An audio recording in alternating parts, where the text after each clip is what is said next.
tahu yang ku percaya. Kalau kami mengingat pengalaman hidup kami bersama dengan Engkau ya Tuhan, Tuhan mendatangkan kepada mereka panglima tentara Raja Asyur. Tuhan perlu memakai megafon supaya kita dapat menyendengkan telinga kita. Taruhkan hingga harinya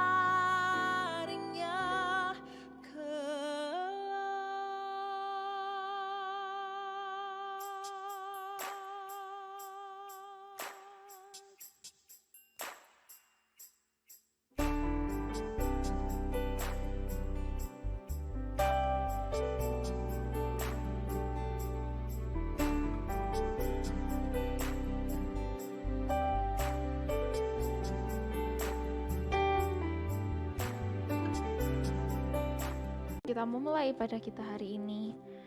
Kita merendahkan hati kita. Kita mengambil waktu teduh sejenak di hadapan Tuhan.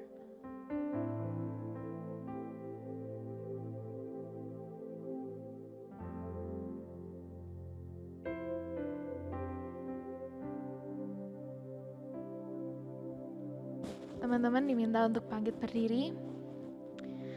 Ibadah pada hari ini dimulai dengan mengakui bahwa pertolongan kepada kita datangnya dari Allah, pencipta langit dan bumi. Turunlah kiranya atas kita sekalian kasih karunia dari Allah Bapa, Allah Putra, dan Allah Roh Kudus. Amin. Teman-teman silakan duduk. Mari sebelum kita memulai pada hari ini, kita mengangkat suatu pujian. Kita katakan kita mau menaikkan pujian, kunyanyi, haleluya. Sebab Tuhan kita adalah Tuhan yang ajaib dan perkasa perbuatannya.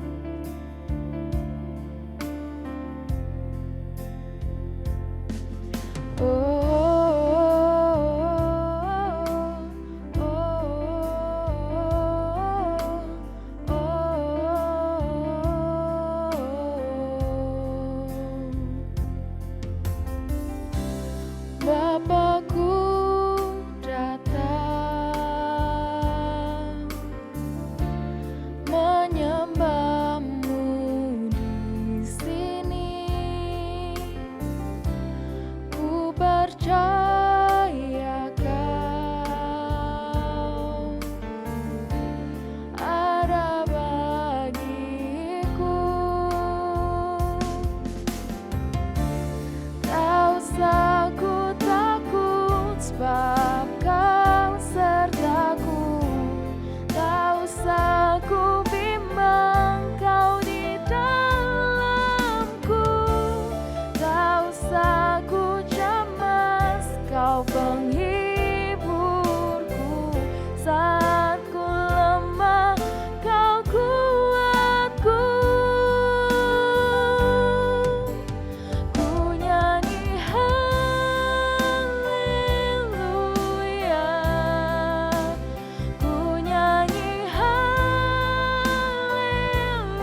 Mari teman-teman, kita mengambil waktu sejenak.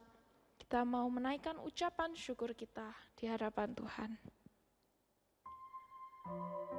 Mari kita mengucap syukur atas 1 minggu yang sudah Tuhan berikan kepada kita. Setiap kesehatan yang Tuhan berikan sehingga kita dapat kembali beribadah hari ini. Kita naikkan ucapan syukur kita di hadapan Tuhan.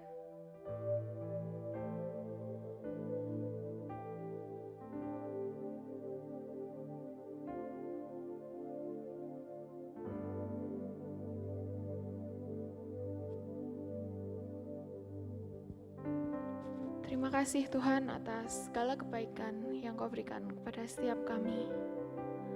Sebentar lagi kami akan melanjutkan ibadah kami, kiranya Tuhan yang menolong setiap kami. Kami menyerahkan Tuhan kehidupan kami sepenuhnya, hanya di dalam tangan kuasa-Mu saja. Dalam nama Tuhan kami, Yesus Kristus, kami berdoa dan mengucap syukur. Amin. Ayat firman Tuhan hari ini diambil dari Matius 9 ayat 13. Mari kita baca bersama-sama. Matius 9 ayat 13. Jadi pergilah dan pelajarilah arti firman ini. Yang kuhendaki ialah belas kasihan dan bukan persembahan. Karena aku datang bukan untuk memanggil orang benar, melainkan orang berdosa. Amin. Teman-teman diminta untuk bangkit berdiri. Mari kita bersama-sama membaca pengakuan iman rasuli. Pengakuan iman rasuli. Aku percaya kepada Allah Bapa yang Maha Kuasa, Khalik langit dan bumi, dan kepada Yesus Kristus, Anaknya yang tunggal Tuhan kita, yang dikandung dari Roh Kudus, lahir dari anak darah Maria, yang menderita sengsara di bawah pemerintahan Pontius Pilatus, disalibkan, mati dan dikuburkan, turun ke dalam kerajaan maut. Pada hari yang ketiga, bangkit pula dari antara orang mati, naik ke surga, duduk di sebelah kanan Allah, Bapa yang Maha Kuasa. Dan dari sana Ia akan datang untuk menghakimi orang yang hidup dan yang mati. Aku percaya kepada Roh Kudus, gereja yang kudus dan am, persekutuan orang kudus, pengampunan dosa, kebangkitan tubuh, dan hidup yang kekal. Amin. Teman-teman, percaya nggak ya kalau Allah kita adalah Allah yang sangat ajaib dan Allah yang sangat perkasa. Karena itu mari kita bersama-sama kita mengangkat pujian kita bagi Dia. Kita angkatkan pujian, nyanyi bagi Dia.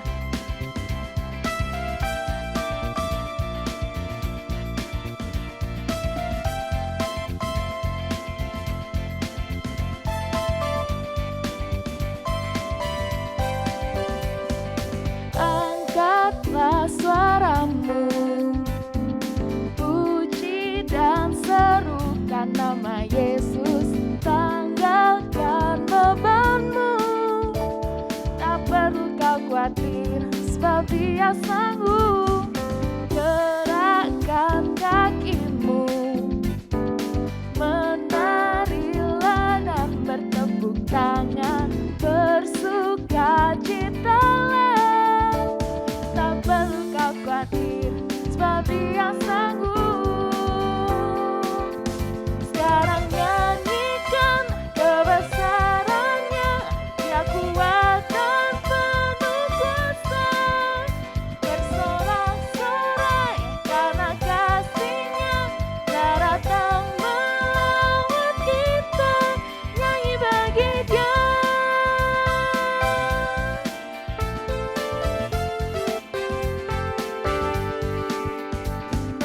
Angkatlah suaramu, puji dan serukan nama Yesus, tanggalkan bebanmu. Tak perlu kau khawatir, sebab Dia sanggup. Gerakkan kakimu, menarilah dan bertepuk tangan, bersukacitalah. Tak perlu kau khawatir, sebab Dia sanggup. Sekarang nyanyikan kebesarannya, Dia kuat dan penuh kuasa. Bersorak-sorai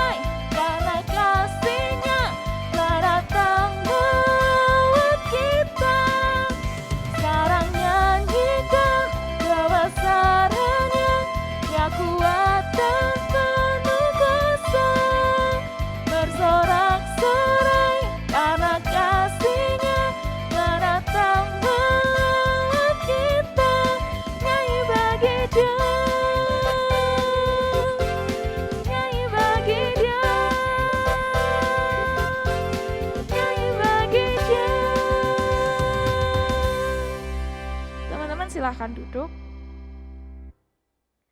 Sebentar lagi kita akan mendengarkan firman Tuhan. Mari kita mempersiapkan hati kita agar Tuhan pakai menjadi alat kemuliaan-Nya. Mari kita pujikan seperti hatimu.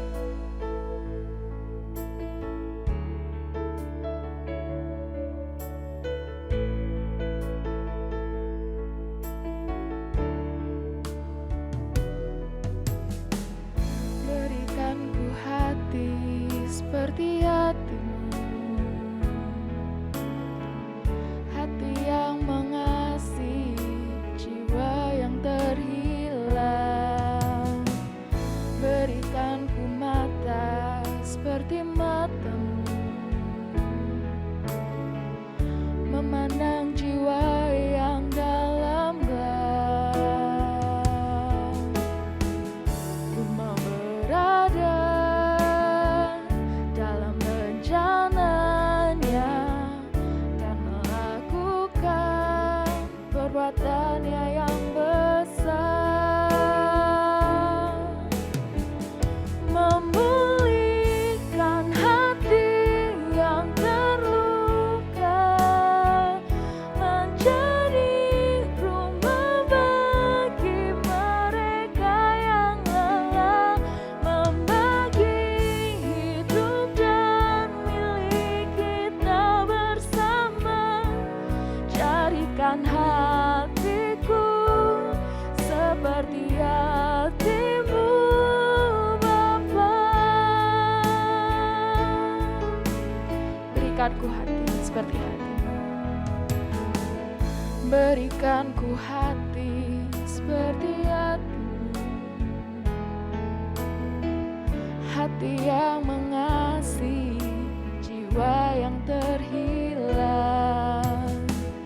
Berikan ku mata seperti matamu, memandang jiwa yang dalam gelap.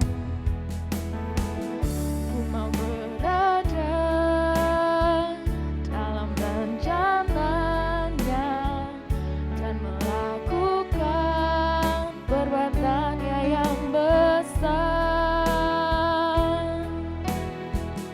memulihkan hati yang terluka, menjadi rumah bagi mereka yang lelah, membagi hidup dan milik kita bersama. Jadikan hatiku seperti hatimu, memulihkan hati yang terluka, menjadi rumah bagi mereka yang lelah, membagi hidup dan milik kita bersama. Jadikan hatiku seperti hatimu, jadikan hatiku seperti hatimu, Bapa.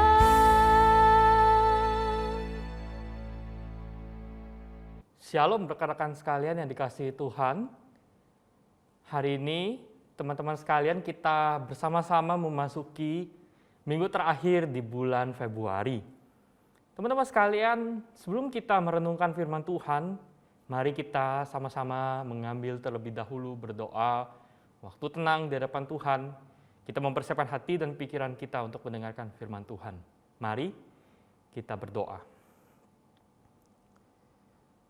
Tuhan, kami mengucap syukur buat kesempatan yang Tuhan berikan di dalam kehidupan kami, untuk kami bisa datang beribadah kepada Tuhan, untuk kami bisa memuji Tuhan, untuk kami bisa memberikan persembahan, serta kami akan mendengarkan firman Tuhan. Tuhan, siapkan hati dan pikiran kami dengan sungguh, untuk kami bisa memberikan diri kami di hadapan Tuhan. Terima kasih Tuhan, di dalam nama Tuhan Yesus kami berdoa. Amin. Teman-teman sekalian, hari ini kita akan membahas kebenaran firman Tuhan yang diberikan tema Channel of Blessings atau saluran berkat. Mari kita akan sama-sama membaca kebenaran firman Tuhan yang terambil dari Kejadian 12 ayat 1 sampai 9. Kejadian 12 ayat 1 sampai 9. Teman-teman silakan membuka di Alkitab masing-masing atau teman-teman bisa memperhatikan di layar. Ko Paulus akan menampilkan ayat tersebut buat kita supaya kita bisa melihat keseluruhan bagian ini, membaca bagian ini dengan baik dan benar. Mari kita membuka Alkitab kita di dalam Kejadian 12 ayat 1 sampai 9. Ko Paulus akan bacakan buat kita sekalian. Kejadian 12 ayat 1 sampai 9, Abram dipanggil Allah. Berfirmanlah Tuhan kepada Abram, pergilah dari negerimu dan dari sanak saudaramu dan dari rumah bapamu ini ke negeri yang akan kutunjukkan kepadamu. Aku akan membuat engkau menjadi bangsa yang besar dan memberkati engkau serta membuat namamu masyhur, dan engkau akan menjadi berkat. Aku akan memberkati orang-orang yang memberkati engkau dan mengutuk orang-orang yang mengutuk engkau, dan olehmu semua kaum di muka bumi akan mendapat berkat. Lalu pergilah Abram seperti yang difirmankan Tuhan kepadanya, dan Lot pun ikut bersama-sama dengan dia. Abram berumur 75 tahun ketika ia berangkat dari Haran. Abram membawa Sarai istrinya dan Lot anak saudaranya dan segala harta benda yang didapati mereka dan orang-orang yang diperoleh mereka di Haran. Mereka berangkat ke tanah Kanaan lalu sampai di situ. Abram berjalan melalui negeri itu sampai ke suatu tempat dekat Sikem, yakni pohon tarbantin di More. Waktu itu orang Kanaan diam di negeri itu. Ketika itu Tuhan menampakkan diri kepada Abram dan berfirman, Aku akan memberikan negeri ini kepada keturunanmu. Maka didirikannya di situ mezbah bagi Tuhan yang telah menampakkan diri kepadanya. Kemudian ia berpindah dari situ ke pegunungan di sebelah timur Betel. Ia memasang kemahnya dengan Betel di sebelah barat dan Ai di sebelah timur, lalu mendirikan di situ mezbah bagi Tuhan dan memanggil nama Tuhan. Sesudah itu Abram berangkat dan makin jauh ia berjalan ke tanah Negeb.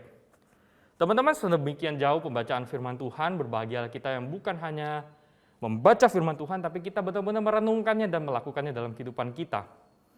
Teman-teman sekalian, berbicara mengenai channel of blessing atau saluran berkat. Teman-teman sekalian, Kopo yakin di dalam Imlek yang kemarin, kita bersama-sama, walaupun di tengah-tengah masa pandemi saat ini, kita bersama-sama mencari hal ini.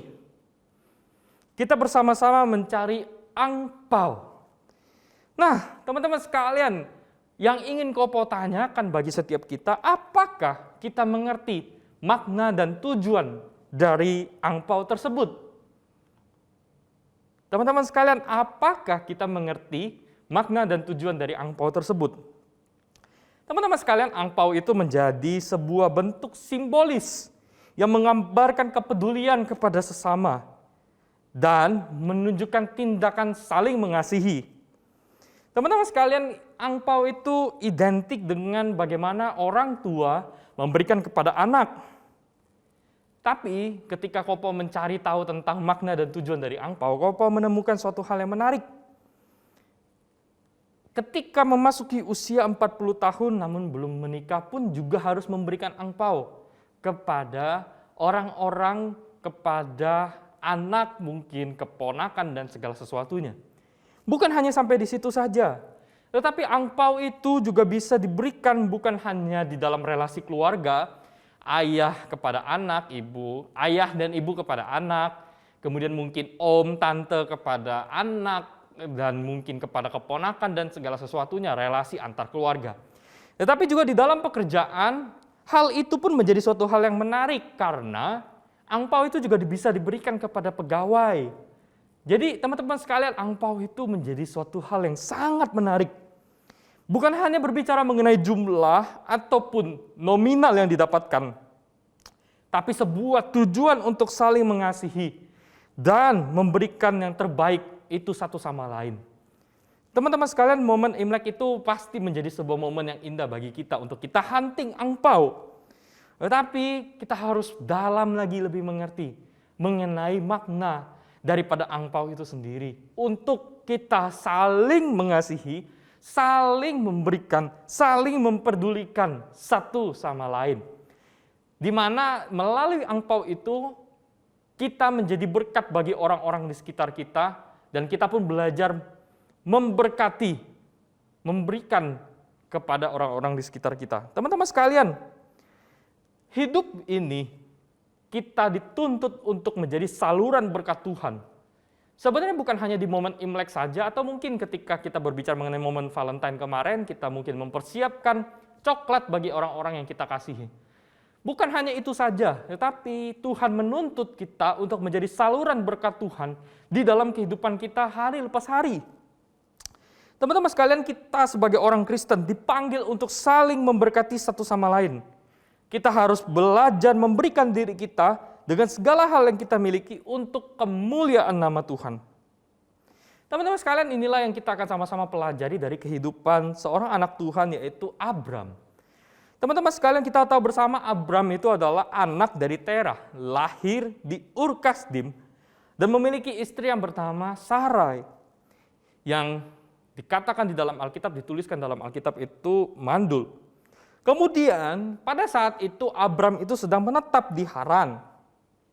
Nah teman-teman, kita tahu bersama Abram ini, kemudian Tuhan ubahkan nama Abram ini menjadi Abraham, yang kita tahu Abraham itu sendiri. Teman-teman sekalian, kita melihat bahwa Abram ini mengerti dan tahu akan sesuatu yang Tuhan ingin rencanakan dalam kehidupannya. Dan kita melihat di dalam ayat yang pertama, dengan jelas dikatakan bahwa pergilah dari negerimu dan dari sanak saudaramu dan dari rumah bapamu ini ke negeri yang akan kutunjukkan kepadamu. Teman-teman sekalian, perintah ini adalah perintah yang sangat penting. Perintah yang menjadi sebuah perintah di mana Tuhan memerintahkan Abram untuk pergi dari negeri tersebut, membawa sanak saudara dan juga orang-orang yang dikasihinya, pergi ke suatu negeri yang ditunjukkan Tuhan kepada Abram. Teman-teman sekalian, berbicara mengenai pergi dari suatu daerah, ini bukanlah suatu perintah yang mudah, teman-teman. Kenapa bukan suatu perintah yang mudah? Teman-teman sekalian, pada zaman dulu, tanah, negeri, keluarga itu menjadi suatu identitas yang penting bagi seseorang. Jadi teman-teman, orang itu akan berusaha untuk mencari tanah miliknya, membuat keluarga dalam pengertian berkeluarga di sana, menikah dengan orang-orang di sana, dan juga banyak hal yang mereka harus persiapkan untuk menjadi suatu tempat yang nyaman bagi mereka. Jadi tanah, keluarga, negeri itu menjadi identitas dirinya dan menjadi sebuah kebutuhan pada saat itu.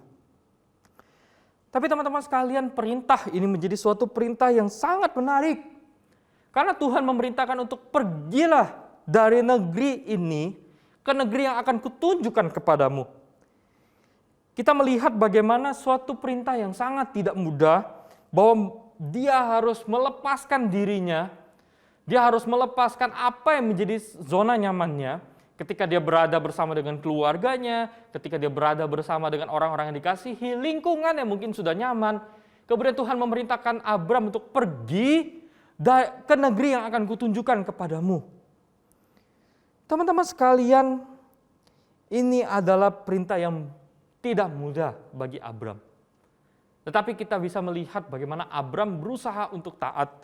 Dan Tuhan bukan hanya memberikan perintah kepada Abram, tapi Tuhan juga memberkati dan Tuhan juga menolong Abram untuk melakukan perjalanan tersebut. Teman-teman, kita bisa lihat di dalam ayat yang kedua dan ketiga yang saya akan bacakan buat kita sekalian. Di dalam ayat kedua dan ketiga dikatakan bahwa aku akan membuat engkau menjadi bangsa yang besar dan memberkati engkau serta membuat namamu masyhur dan engkau akan menjadi berkat. Aku akan memberkati orang-orang yang memberkati engkau dan mengutuk orang-orang yang mengutuk engkau. Dan olehmu semua kaum di muka bumi akan mendapat berkat. Teman-teman sekalian, inilah janji yang Tuhan berikan kepada Abram. Janji di mana Abram itu akan menjadi suatu bangsa yang besar. Tuhan itu akan membuat Abram menjadi suatu bangsa yang besar. Teman-teman sekalian, kita harus mengerti terlebih dahulu konteks daripada bagian firman Tuhan ini. Dan kita harus tahu kondisi daripada Abram. Teman-teman sekalian, untuk menjadi suatu bangsa yang besar, maka itu dalam pengertian berarti Abram mempunyai sebuah keturunan, dan keturunannya nanti akan bertumbuh dan berkembang biak, memenuhi, menjadi suatu bangsa yang besar. Tapi teman-teman sekalian, kita harus ketahui fakta dan hal yang menarik dari janji Tuhan ini kepada Abram. Karena hal ini bukanlah suatu hal yang mudah diterima oleh Abram, karena teman-teman sekalian, di bagian awal tadi ketika saya menjelaskan mengenai Abram, kita melihat bagaimana dia mempunyai istri yang mandul. Teman-teman sekalian, dalam pengertian ini, kondisi mandulnya Sarah ini, berarti kita tahu bahwa Abram itu pada saat itu belum mempunyai anak. Maka janji ini menjadi suatu janji yang sangat tidak mudah untuk diterima. Bagaimana mungkin Abram bisa menjadi suatu bangsa yang besar kalau keturunan seorang pun itu belum ada sampai pada saat itu? Teman-teman sekalian, kita bisa melihat di dalam bagian perikop yang lain. Di dalam Kejadian 15, ayat pertama sampai ayat yang ke-6, kita melihat bagaimana Tuhan memberikan janji yang indah kepada Abram. Saya akan bacakan buat kita sekalian. Kejadian 15 ayat pertama sampai 6. Kemudian datanglah firman Tuhan kepada Abram dalam suatu penglihatan. Jangan takut Abram, akulah perisaimu, upahmu akan sangat besar. Abram menjawab, ya Tuhan Allah, apakah yang akan engkau berikan kepadaku? Karena aku akan meninggal dengan tidak mempunyai anak. Dan yang mewarisi rumahku ialah Eliezer, orang Damsik itu.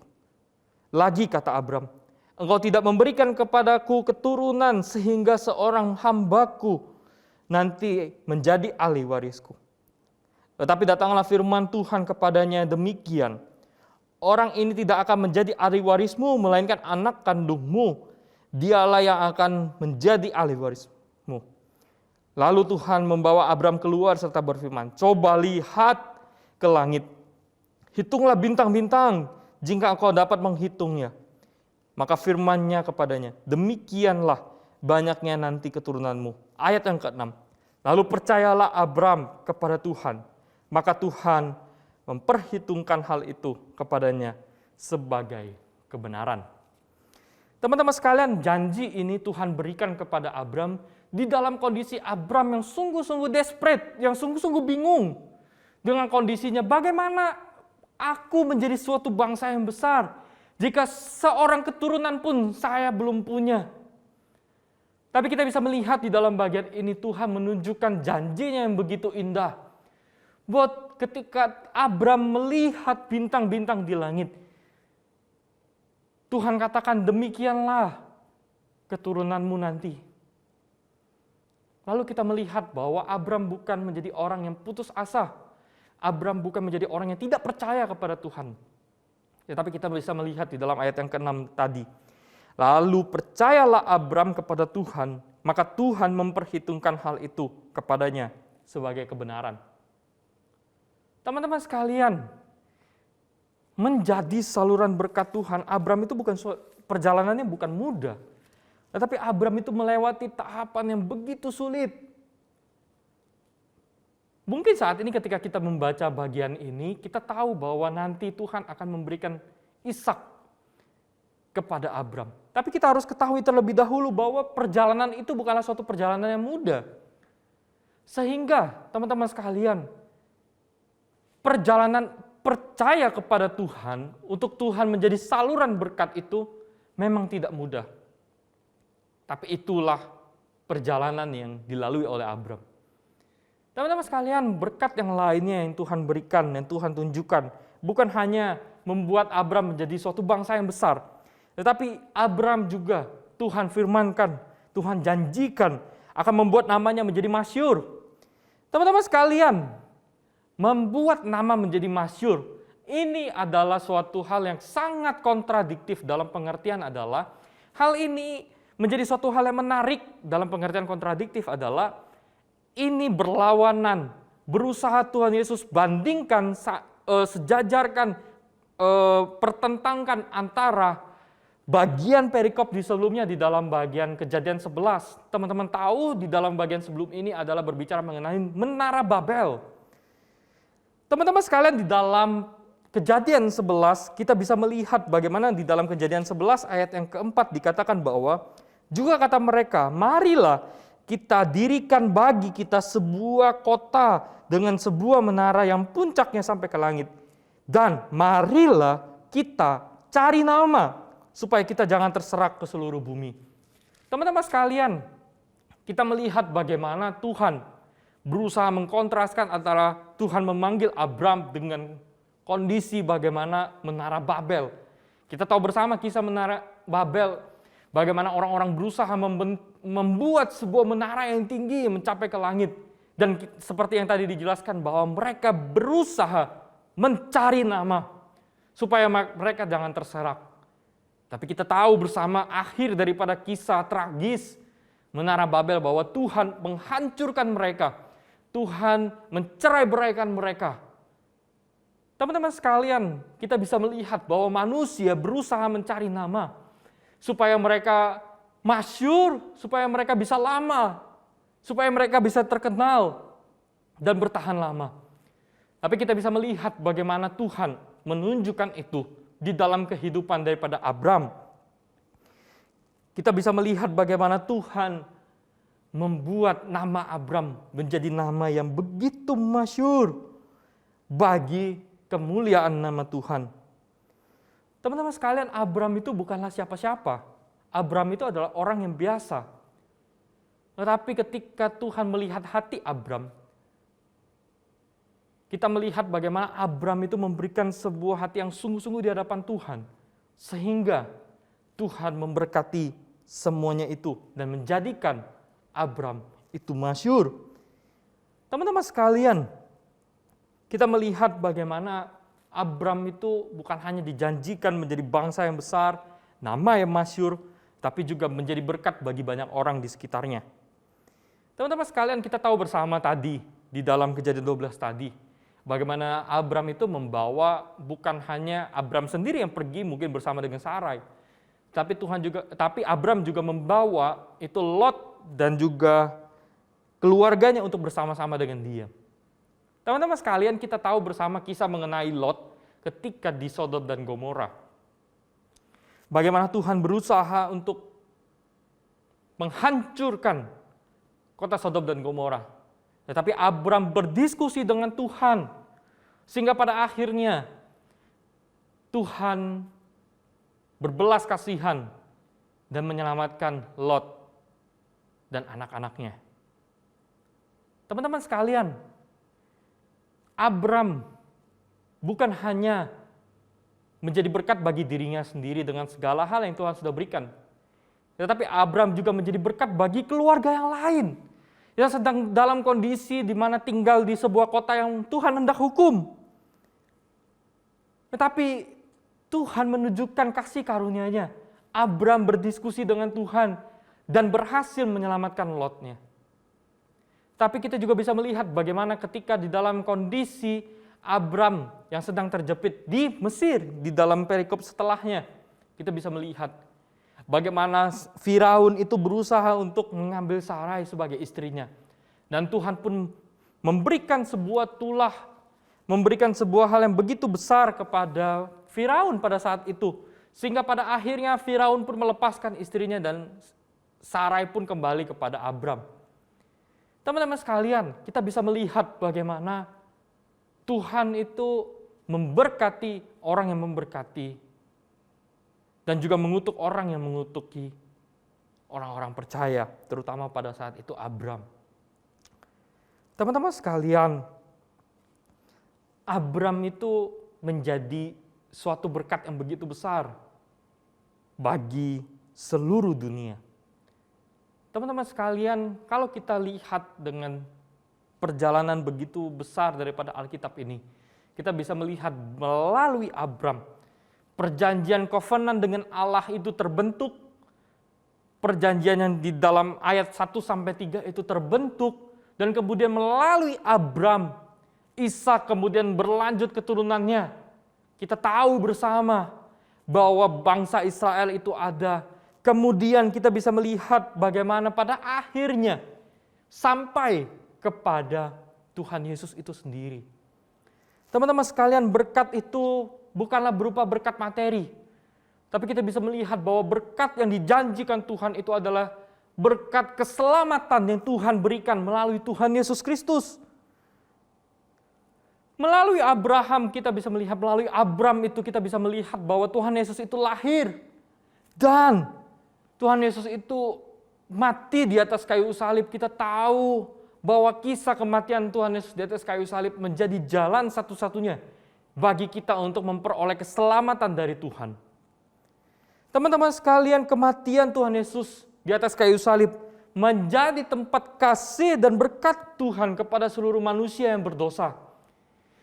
Darahnya yang tercurah itu menjadi darah yang membasuh diri kita, yang seharusnya kita dimurkai Tuhan, dan sekarang kita mendapatkan kasih karunia dari Tuhan.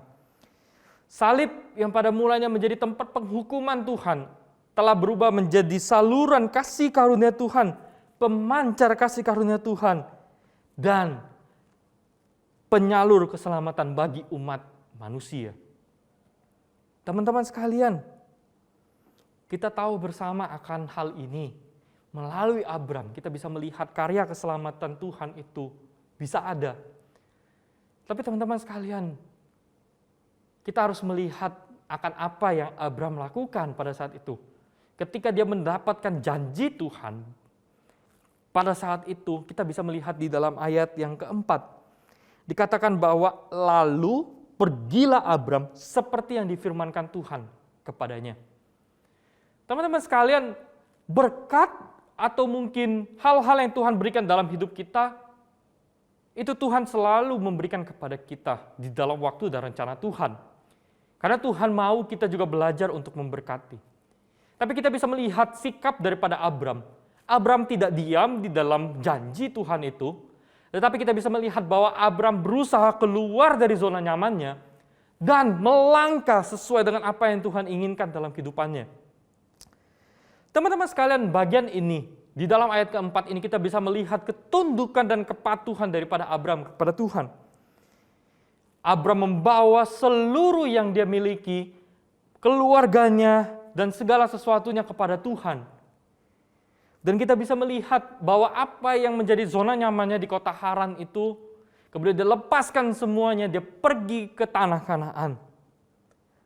Teman-teman sekalian, apakah Abram itu tahu tanah Kanaan? Saya rasa mungkin Abram tidak tahu tanah Kanaan itu.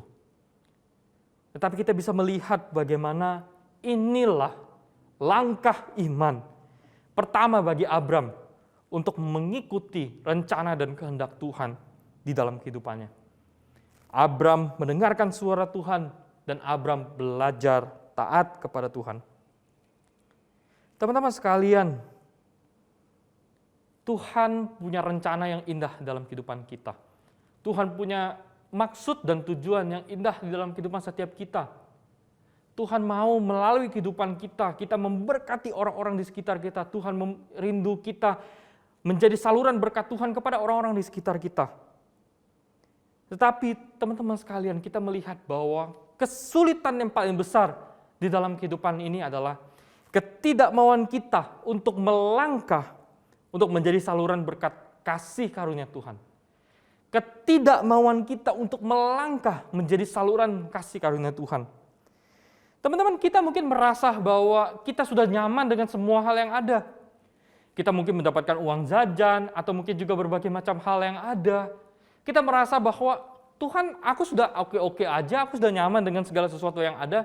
Kenapa aku harus belajar berbagi, belajar menjadi saluran berkat Tuhan?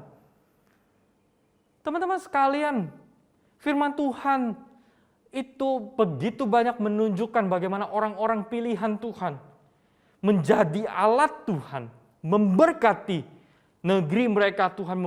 Bagaimana Tuhan bekerja dan Tuhan menolong orang-orang pilihannya untuk melewati masa-masa yang tidak mudah.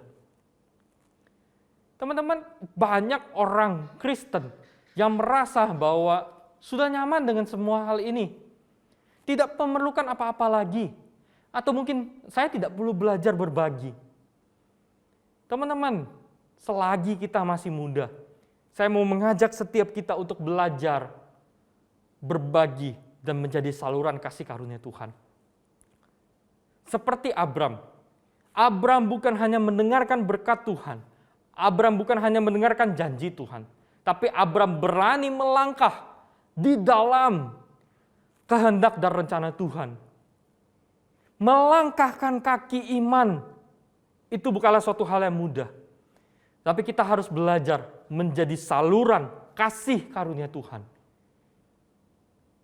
Teman-teman, ada sebuah lagu KPPK yang berkata bahwa jadikan aku saluran berkat dan pemancar kasih Kristus. Teman-teman sekalian, kita bukan hanya dipanggil Tuhan untuk memberkati orang lain dengan harta benda kita. Mungkin belum waktunya. Tapi teman-teman sekalian, kita bisa memberkati orang-orang di sekitar kita dengan apa yang Tuhan sudah berikan dalam kehidupan kita. Kita belajar untuk mengasihi orang-orang di sekitar kita. Kita bisa belajar untuk memberikan diri kita, memperhatikan kondisi teman-teman kita saat ini di tengah-tengah kondisi pandemi saat ini yang tinggi. Mungkin teman-teman ada mendapatkan kabar teman yang sedang sakit. Teman-teman belajar untuk menjadi saluran berkat kasih karunia Tuhan dengan memperdulikan mereka. Teman-teman bisa menjadi saluran berkat dengan memperhatikan orang tua. Tanya kabar mereka, tanya kondisi mereka. Teman-teman, sebuah hal yang simpel yang kita harus lakukan dalam kehidupan kita. Tapi maukah kita belajar melangkah di dalam kehendak dan rencana Tuhan? Teman-teman sekalian, saya rindu setiap kita seperti sungai yang mengalir deras. Biarlah hidup kita juga dipakai Tuhan untuk menjadi saluran kasih karunia Tuhan bagi setiap orang di sekitar kita. Jangan terlambat, jangan menunda. Kalau selagi ada kesempatan, teman-teman belajarlah untuk menjadi saluran berkat Tuhan. Saya ingat Kopau di dalam beberapa waktu yang lalu, di dalam acara Tunas Remaja tahun lalu, ada melakukan bakti sosial. Teman-teman sekalian, itu menjadi salah satu bentuk saluran kasih karunia Tuhan. Melalui apa yang teman-teman, seingat saya teman-teman Tunas Remaja kumpulkan pada saat itu, uang, mungkin baju, mungkin juga segala hal yang ada, bekerja sama dengan remaja pada saat itu, mengumpulkan barang-barang untuk panti asuhan.